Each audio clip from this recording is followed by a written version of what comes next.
Today on The Dish, Michael Mina, Michelin-starred chef, international restaurateur, and cookbook author. Earlier this year, he opened his first New York City restaurant, Bourbon Steak by Michael Mina.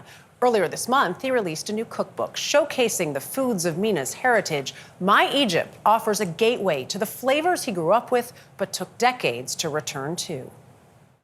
I feel very honored, Chef. It's like I'm in your kitchen. This is awesome. You can be here all night if you want.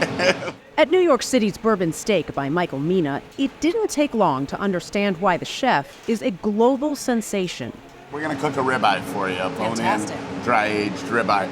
And so what we do is kind of a reverse method of cooking in the sense that we butter poach the steaks at about 120, 125 degrees. We get it just under rare, and then we put it on a 900-degree grill and get the char on it. When you flip a steak, so many times people flip it and put it right in the same spot. You have to go to a different spot on your grill. So that spot's the coldest spot now on the grill. At the end of this is the most important part of cooking a steak. Right. The resting of the meat. You can't cut into the meat. You want that juice to settle into the meat. Brush a little bit of red wine butter on it. Oh, nice. And we'll just put it on the plate. And we're just gonna go ahead and let that rest. The cooking lesson was just one part of our visit. The other, of course, a sumptuous feast, including that ribeye. I know you were eyeing it. I know. It's not fair to have me cook it and back with you and watch you cook it and not get. Because I love ribeye, but ribeye not quite as tender as like filet. But this is but that's crazy tender. That's usually that's the butter poaching. Oh my God.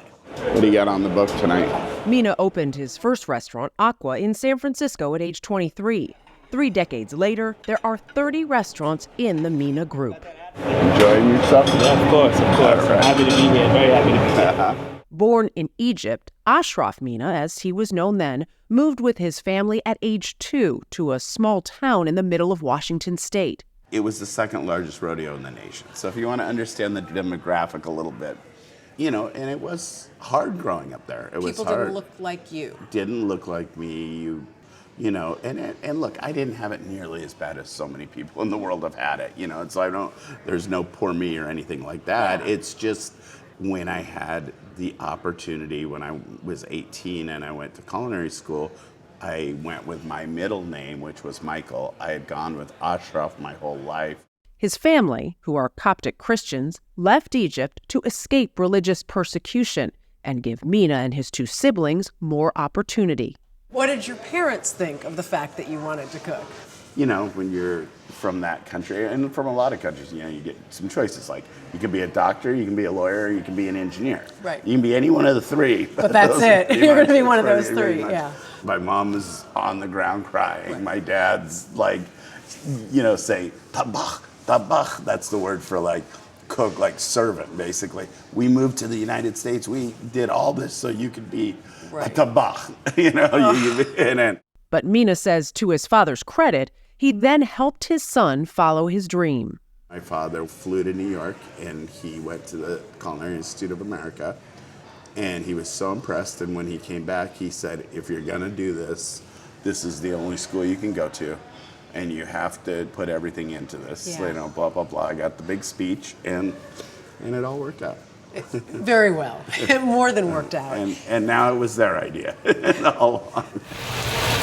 At age 55, Mina is now incorporating his background into his latest project, the new cookbook, My Egypt. Many people don't even know I'm Egyptian.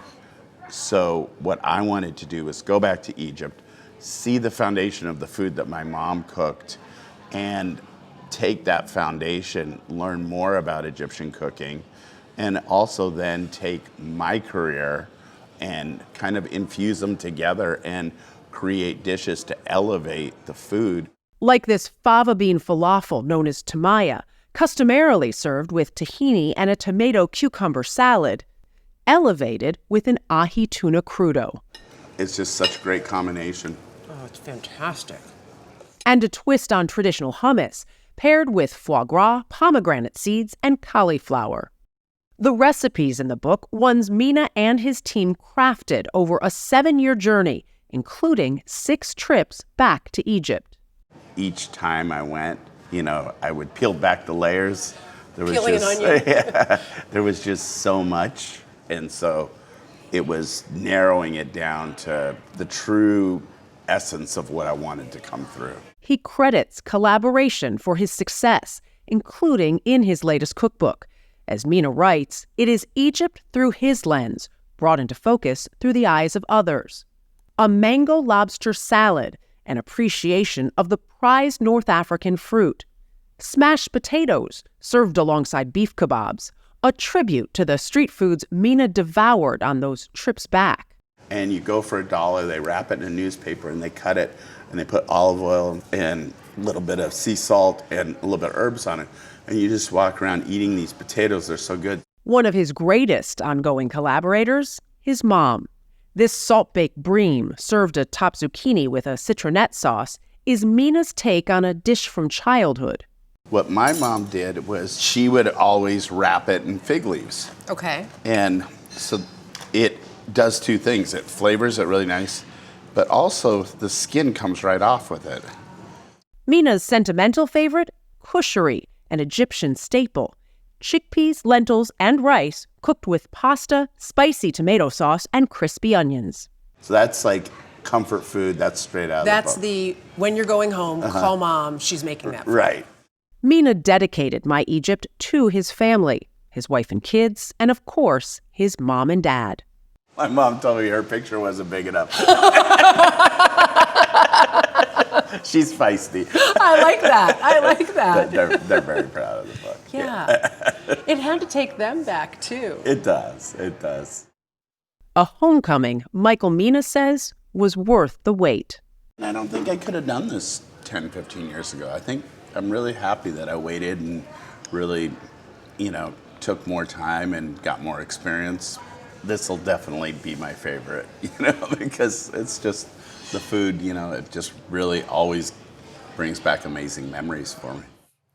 And if he's going to have mom make it when he goes home, that is exactly what I have brought to you. And this was the amazing thing that I thought he told me. You know, he took all those trips back to Egypt. He had never gone back to Egypt before that. You know, he had a lot of family living in Washington State where he was, and he ate all the foods of his mom and his aunt, and he had those. But those trips back just changed some of that perspective so much, and he influenced chefs there as well. Really a wonderful homecoming for him. But the best part of it is knowing that his parents got to see his success. They're living. Even though mom's picture wasn't big enough. Yeah, that's important to note.